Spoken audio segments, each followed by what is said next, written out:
Hello बच्चों, आप सभी का मैं स्वागत करता हूं। विशाल भार्गव, आपकी कक्षा 11वीं का जो बेसिक सिस्टम्स हैं फिजिक्स में, वो मैं आप चर्चा करूंगा। तो हम आज जो जानकारी प्राप्त करने वाले हैं वो भौतिक राशियों के बारे में और उनके मात्रकों के बारे में हम आज चर्चा करेंगे। तो भौतिक राशि क्या होती है? Physical quantity. भौतिक राशि के अगर बात करें तो वे राशियां जिनको हम तोल सकते हैं या माप सकते हैं उन्हें भौतिक राशि कहते हैं, फिजिकल राशियां कहते हैं। कौन कौन सी भौतिक राशियां होती है? दो प्रकार की होती है, मूल भौतिक राशि और व्युत्पन्न भौतिक राशि। तो देखिए, भौतिक राशियां जिसको हम इंग्लिश में फिजिकल क्वांटिटीज कहते हैं, फिजिकल क्वांटिटीज क्या होती है? भौतिक राशियां वे राशियां जिनको हम माप सकते हैं या फिर तोल सकते हैं। उदाहरण के तौर पे अगर मैं आपको पूछूं कि आपकी उम्र क्या है, तो आप इसको मेजर कर सकते हैं कि आपकी एज को मेजर कर सकते हैं, एज लाइक दैट 15 साल 16 साल। तो ये जो है वो भौतिक राशि है। या फिर मैं बोलता हूं कि आपको मार्केट से 5 केजी शक्कर लेके आना है, तो जो 5 केजी है ना, वह उस शक्कर के द्रव्यमान को दर्शाता है। 5 KG shows the mass of that sugar। तो यहाँ पर जो मास है, द्रव्यमान, तो उसको बोलते हैं भौतिक राशि। और जो द्रव्यमान का मात्रक ले लिया मैंने केजी में, वो है आपका मात्रक, यूनिट। तो भौतिक राशियां के बारे में पता चला। भौतिक राशियां मुख्यतः दो प्रकार की होती है। कौन कौन सी भौतिक राशि? एक तो होती है मूल भौतिक राशि या मूल राशि,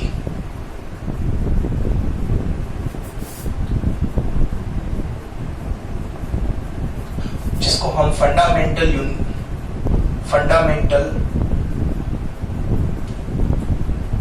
क्वांटिटीज भी कहते हैं, क्वांटिटी। और एक होती है व्युत्पन्न राशि, जिसको हम डेराइव्ड क्वांटिटी कहते हैं। हेलो, ओके, डेराइव्ड क्वांटिटी क्या होती है? मुख्य भौतिक राशि, मूल भौतिक राशि जो होती है वो क्या होती है? तो मूल भौतिक राशि वह राशि होती है जिसका मान किसी अन्य के ऊपर निर्भर नहीं करता है। प्योर रूप से ये स्वतंत्र होती है, किसी और के ऊपर निर्भर नहीं करती है। जैसे द्रव्यमान का मान किसी पे भी निर्भर नहीं करता है, तो वह राशि जो है वो मूल राशि कहलाती है। तो वह राशि जो किसी पर भी निर्भर नहीं करती है, the quantity which doesn't depend upon another, which is known as fundamental quantities। और derived राशि, व्युत्पन्न राशि क्या होती है? वे राशियां जो मूल राशियों पर निर्भर करती हैं, उसे बोलते हैं व्युत्पन्न राशि। The quantity which depend upon fundamental quantity is known as derived quantity। अगर उदाहरण की कुछ बात करूं मैं आपके समक्ष, तो उदाहरण जो होता है वो क्या हो सकता है? द्रव्यमान, लंबाई, समय।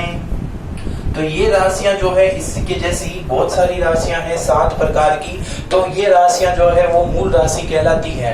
और व्युत्पन्न राशि की बात करें तो इसमें सूत्र जो आ जाएगा वो वेग का आएगा। क्यों आएगा वेग? क्योंकि वेग बराबर होता है विस्थापन बटा समय। इंग्लिश मीडियम इसको बोलते हैं velocity equals to displacement upon time. ये है मास, ये है लेंथ और ये है टाइम। तो ये जो है वेग जो है वह वेग इनडायरेक्टली आपके विस्थापन और समय पर निर्भर करता है, इसलिए मैंने वेग को व्युत्पन्न राशि बोला। या फिर मैं अन्य राशि बोलूं तो क्षेत्रफल को आप देख सकते हैं। क्षेत्रफल का सूत्र होता है, आयत का क्षेत्रफल जो होता है एरिया ऑफ रेक्टेंगल, आयत का क्षेत्रफल होता है लंबाई इंटू चौड़ाई। तो एक तरीके से देखें तो लंबाई और चौड़ाई ये दोनों जो है वो मूल राशि है, जिनका गुणा करने पर हमें आयत का क्षेत्रफल प्राप्त होता है। तो यह जो राशि है वो व्युत्पन्न राशि होती है। इसके जैसे बल भी होता है, बल है, संवेग है। मतलब अगर मैं पूरे भौतिक विज्ञान की बात करूं तो व्युत्पन्न राशियां बहुत सारी व्युत्पन्न राशियां हैं, जबकि मूल राशियां जो है वो मात्र 7 प्रकार की है। कौन कौन से 7 प्रकार की है उसको मैं मूल मात्रकों में दर्शाऊंगा। तो चलो ये समझ में आया। अब बात करते हैं मात्रक की। तो मात्रक क्या होता है?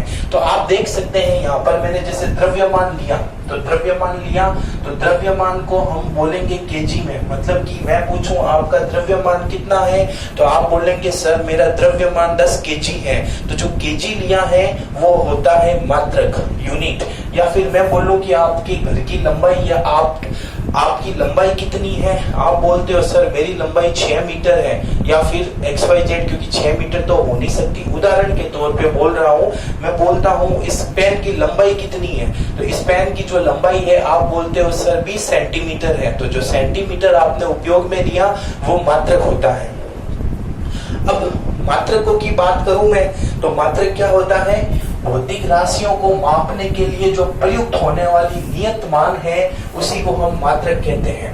तो मात्रक के बारे में हमने देखा, यूनिट के बारे में कि मात्रक कैसा होता है। मात्रक क्या होता है? जो भौतिक राशि को मापने के लिए काम में आता है उसे ही हम मात्रक कहते हैं। चलो उदाहरण के तौर पे अगर मैंने पूछा, आपके मम्मी ने आपको घर से भेजा और कहा कि बेटा जा आलू लेके आ, तो आप दुकानदार के पास में जाके बोलते हो दुकानदार साहब, अंकल जी मुझे जो है ना वो 2 किलो आलू चाहिए। क्या ये सत्य है? हाँ, क्योंकि आप 2 केजी का प्रयोग करते हो। वहां ऐसे नहीं बोलते हो कि दुकान भैया जी मुझे है ना 2 किलोमीटर आलू दो, तो दुकानदार कहेगा क्या बकवास कर रहे हो, ये 2 किलोमीटर आलू क्या होता है। तो मतलब कहने का क्या हुआ कि सभी मात्रकों का उचित स्थान होता है, उसी जगह उन्हीं का प्रयोग किया जाता है। उदाहरण के तौर पे मैं आपको बोलता हूँ कि आपकी उम्र कितनी है, तो आप बोलेंगे मुझे सर 15 साल, या फिर sir I am of 15 year, मैं 15 साल का हूँ। आपने ऐसा क्यों नहीं बोला कि सर मैं तो 15 किलोमीटर हूँ? क्यों? क्योंकि आपको भी पता है कि उम्र जो होती है वो समय का ज्ञान करवाते हैं, और समय का मात्रक जो होता है वह वर्ष होता है। आप चाहते तो इसका आंसर आप 15 साल नहीं करके आप बोल देते इसको कि सर मैं तो 180 महीनों का हूं। आप क्या बोलते बेटा?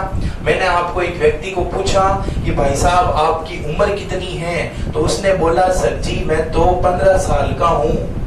आप चाहते तो यहाँ पर 15 को 12 से गुणा करते, 15 को 12 से गुणा करेंगे तो कितना आएगा? 180 महीने। तो आप बोल सकते सर मैं तो 180 महीने का हूँ। या फिर आप 180 को 365 से गुणा करते तो इतने दिन हो जाते, जो भी XYZ दिन, मैं इतने दिनों का हूं। लेकिन आपने मुझे इन तीनों की जगह आपने इसमें ही आंसर दिया। क्यों? क्योंकि यह सरल है समझ के रूप में।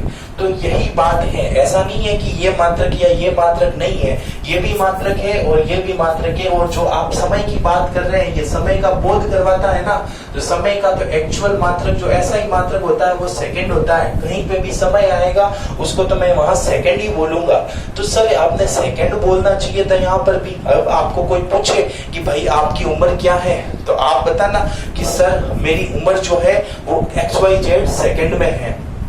जैसे मैं आपको पूछता हूँ अपनी उम्र, प्लीज कमेंट बॉक्स में कर बताना मुझे लिख के कि आपकी उम्र क्या है। लेकिन आपकी उम्र जो है वो ईयर में नहीं लिख के आप सेकंड में लिख के बताना, तो उचित नहीं है वो। क्यों? क्योंकि उसको साधारण तरीके से हम परिभाषित नहीं कर सकते हैं। तो यही मुद्दा आया कि जो मात्रक है वो होता कैसा है, कैसा होना चाहिए, जो यूनिट है वो अपनी कैसी होनी चाहिए। तो जो यूनिट है वो कैसी होनी चाहिए? सर्वमान्य, यूनिवर्सल, मतलब सबके समझ में आ सके, सुपरिभाषित, जिसको आसानी से हम परिभाषित कर सकें। उचित आकार का, आकार मतलब 15 साल ठीक है, 180 महीने तो कैलकुलेशन दौड़ेगी, दिनों में तो ज्यादा कैलकुलेशन दौड़ेगी, और सेकंड में तो इसका कोई मतलब ही नहीं है। तो आकार इसका अच्छा होना चाहिए, निश्चित आकार, उचित आकार होना चाहिए। स्टैंडर्ड साइज होनी चाहिए, साइज जो है उसकी बात कर रहा हूं। सुपरिभाषित होना चाहिए।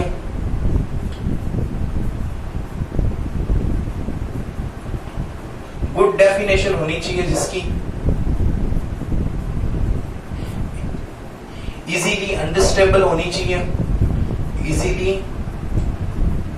अंडरस्टैंडिंग होनी चाहिए, आसानी से जिसको समझा जा सके।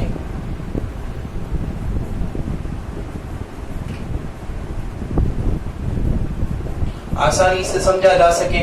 मात्रक हमारा इस प्रकार से होना चाहिए कुछ।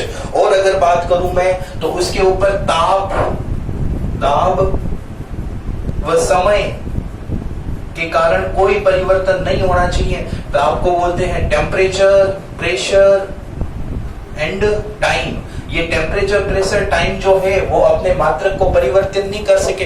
पता चले कि मैं आपको पूछूं कि आपकी उम्र, आप बोलते हो सर 15 साल, गर्मियों में तो सर मैं 15 साल का होता हूं और सर्दियों में सर मैं 20 साल का हो जाता हूं। तो ये जो आपने मात्रक उपयोग में लिया वो उचित मात्रक नहीं है, जो आपके समय के साथ या फिर वातावरण के साथ में परिवर्तित हो रहा है। क्योंकि देखो, अब आप कहेंगे सर 1 साल बाद अगर आप पूछोगे तो सर मैं 15 साल का थोड़ी होऊंगा, मैं तो 16 साल का हो जाऊंगा।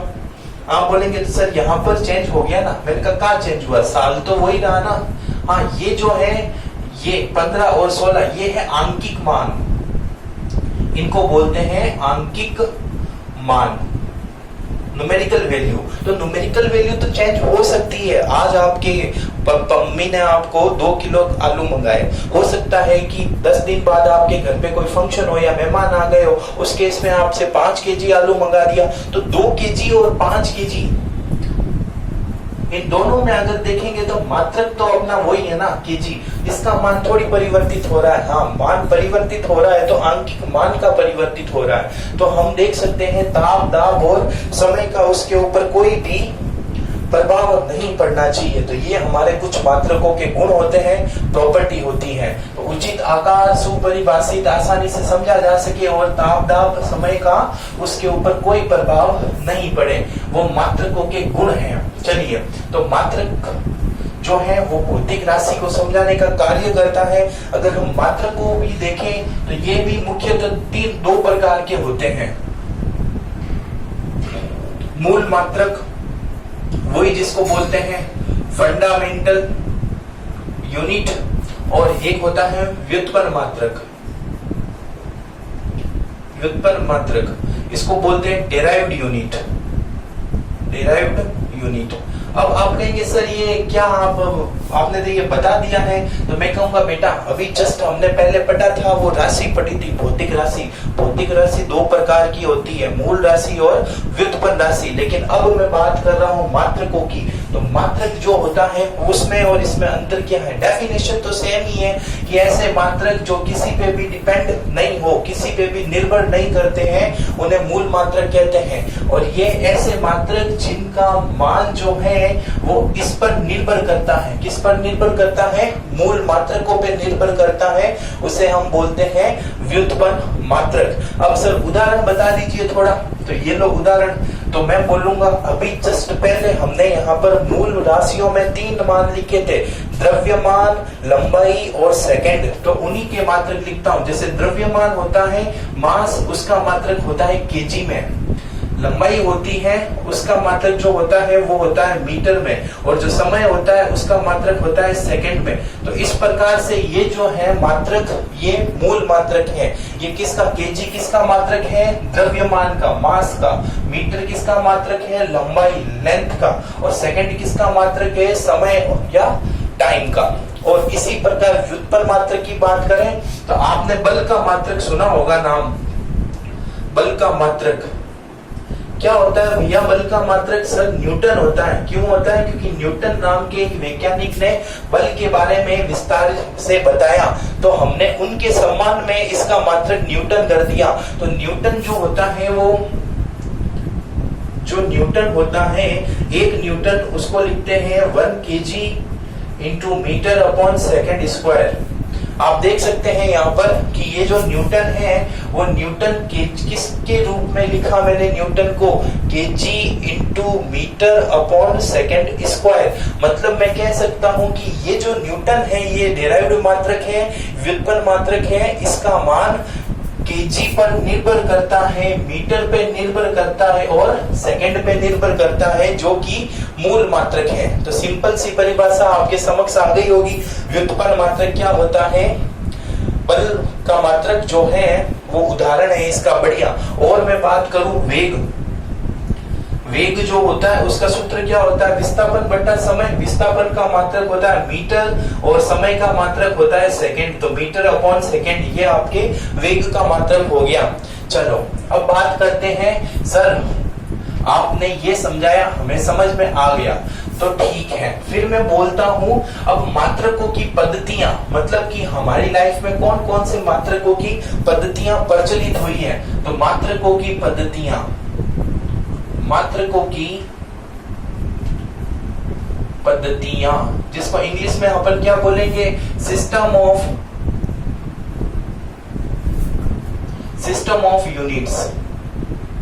चलिए सिस्टम ऑफ यूनिट को देखते हैं। तो शुरुआती दौर में 3 प्रकार के सिस्टम चले थे यहाँ पर, जिसको भी आप कहीं ना कहीं फेस जरूर करते हैं। पहला जो था वो CGS पद्धति थी, दूसरा जो था वो MKS पद्धति थी और तीसरा जो था वो FPS पद्धति थी। तो ये क्या होती है सर तीनों पद्धति? पहले तो ये तीनों पद्धतियां याद होनी चाहिए। कौन कौन सी? CGS पद्धति, MKS पद्धति और FPS पद्धति। इसका मतलब ये होता है कि मात्रकों को इन अलग अलग 3 प्रकार की पद्धतियों में हम पहले प्रदर्शित करते थे। जैसे मैं अगर बात करूं द्रव्यमान की,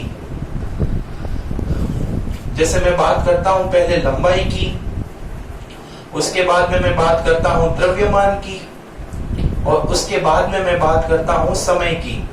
इंग्लिश में बोले तो लंबाई को बोलते हैं लेंथ, दिख रहा होगा आपको बच्चों। द्रव्यमान को बोलते हैं मास और समय को बोलते हैं टाइम। तो इन तीनों की हम बात करते हैं। तो हम तीनों की बात करते हैं तो तीनों के हम मात्रकों को देखेंगे 1 by 1 कि भाई कौन कौन से कैसे मात्रक हो सकते हैं। तो हम देखते हैं लंबाई का जो मात्रक होता है वो CGS पद्धति का C बताएगा। C का मतलब होता है सेंटीमीटर। तो CGS पद्धति में लंबाई का मात्रक सेंटीमीटर होता है, द्रव्यमान का मात्रक ग्राम होता है और समय का मात्रक सेकंड होता है। देख सकते हैं आप, C का मतलब सेंटीमीटर, G का मतलब ग्राम और S का मतलब समय सेकंड। तो कह सकते हैं कि CGS पद्धति में लंबाई, द्रव्यमान, समय के मात्रक क्रमशः सेंटीमीटर, ग्राम और सेकंड होते हैं। और यही बात अगर MKS की करूं तो MKS में लंबाई का जो मात्रक होता है वो मीटर होता है, द्रव्यमान का मात्रक किलोग्राम होता है और समय का मात्रक वो ही सेकंड होता है। तो यहाँ पर आप देख सकते हैं कि MKS पद्धति में M का मतलब मीटर, K का मतलब किलोग्राम, S का मतलब सेकंड। और अगर यही बात मैं FPS के लिए करूं तो लंबाई का मात्रक जो होता है वो फुट होता है, द्रव्यमान का मात्रक पाउंड होता है और समय का मात्रक वही सेकंड होता है। तो ये F का मतलब फुट, P का मतलब पाउंड और S का मतलब सेकंड। तो ये 3 प्रकार की अलग अलग पद्धति जो है वो चलती थी। लेकिन 1960 की बात करूं तो 1960 में इंटरनेशनल लेवल पे इस बात पे विचार किया गया कि हमें कौन सी पद्धति को मानना है। तो हमें जो पद्धति माननी है उन तीनों में से कोई नहीं है। एक नई पद्धति का आविष्कार किया, आविष्कार का मतलब जनरेट किया, जिसको हम बोलते हैं SI पद्धति, सिस्टम ऑफ इंटरनेशनल या अंतरराष्ट्रीय पद्धति, जिसको बोलते हैं अंतरराष्ट्रीय पद्धति, SI पद्धति। क्या होती है ये SI पद्धति? आइए हम देखते हैं। तो 3 पद्धतियां आपको समझ में आई और अब जो हम पढ़ेंगे वो रियल SI पद्धति है। लेकिन इसके चक्कर में ऐसा नहीं कि इन सबको भूल जाओ, इन सबको भूलना मत। अगर मैं देखूं तो SI पद्धति जो है वो इन तीनों में से किस आधार पे ली गई है, तो मैं बोलूंगा MKS पद्धति। MKS पद्धति का ही परिवर्तित रूप जो है, कुछ बातें और MKS पद्धति में ऐड कर दी और जिससे हमें क्या प्राप्त हुई है? SI पद्धति। तो चलिए SI पद्धति को देखते हैं।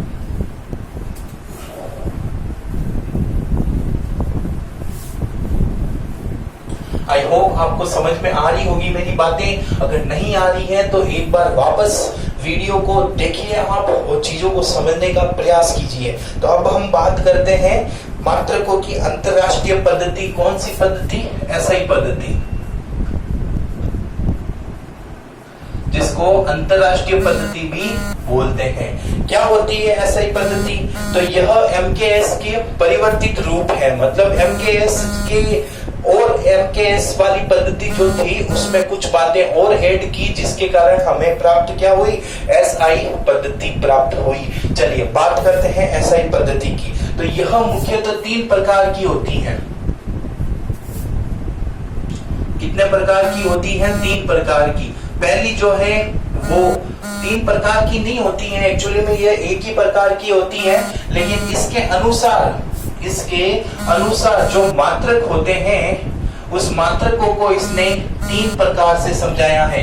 कोई भी भौतिक राशि है उसके मात्रक को उसने 3 प्रकार से समझाया है। किसने समझाया है? एसआई पद्धति ने मात्रकों को समझाया है। कितने प्रकार में? 3 प्रकार में। पहला है मूल मात्रक, जिसको फंडामेंटल यूनिट बोलेंगे। दूसरा जो है वो है व्युत्पन्न मात्रक, जिसको डेराइव्ड यूनिट बोलेंगे। और तीसरा जो है वो है पूरक मात्रक, जिसको सप्लीमेंट्री यूनिट बोलेंगे।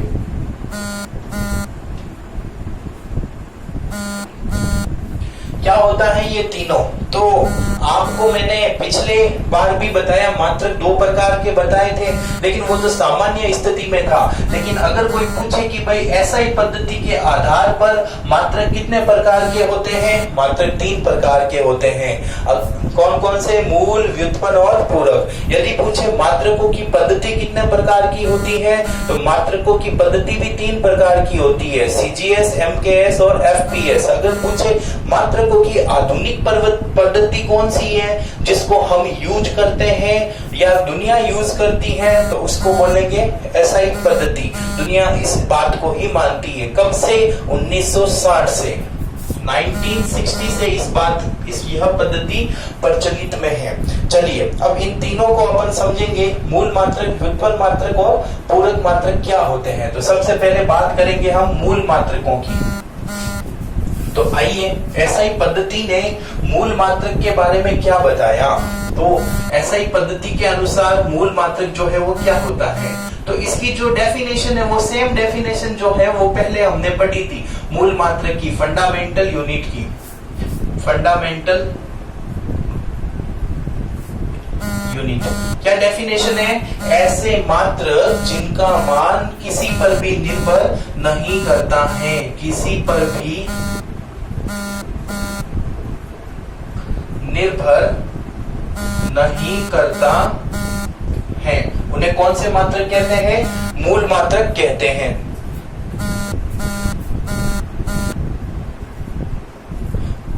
ओके बच्चों, तो मूल मात्रक कितने प्रकार के होते हैं? ये मूल मात्रक 7 प्रकार के होते हैं। कौन कौन से मूल मात्रक हैं? तो उन मात्रकों को समझने से पहले हमें भौतिक राशि देखनी पड़ेगी। तो कौन कौन सी भौतिक राशियां हैं जिनके जो मात्रक होते हैं वो मूल मात्रक की श्रेणी में आते हैं? तो मूल मात्रकों की श्रेणी में पहली भौतिक राशि जो है जिसको हम बोलेंगे द्रव्यमान, दूसरी बोलेंगे लंबाई। द्रव्यमान को इंग्लिश में मास कहते हैं, लंबाई को इंग्लिश में लेंथ कहते हैं। तीसरा है समय, जिसको हम टाइम कहेंगे। चौथी है ताप, टेम्परेचर। पांचवी है विद्युत धारा, इलेक्ट्रिक करंट।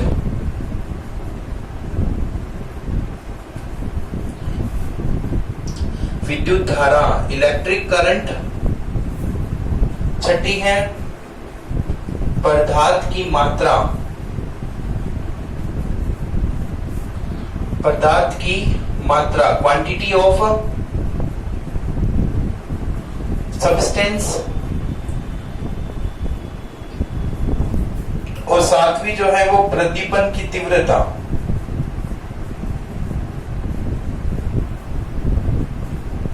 इंटेंसिटी।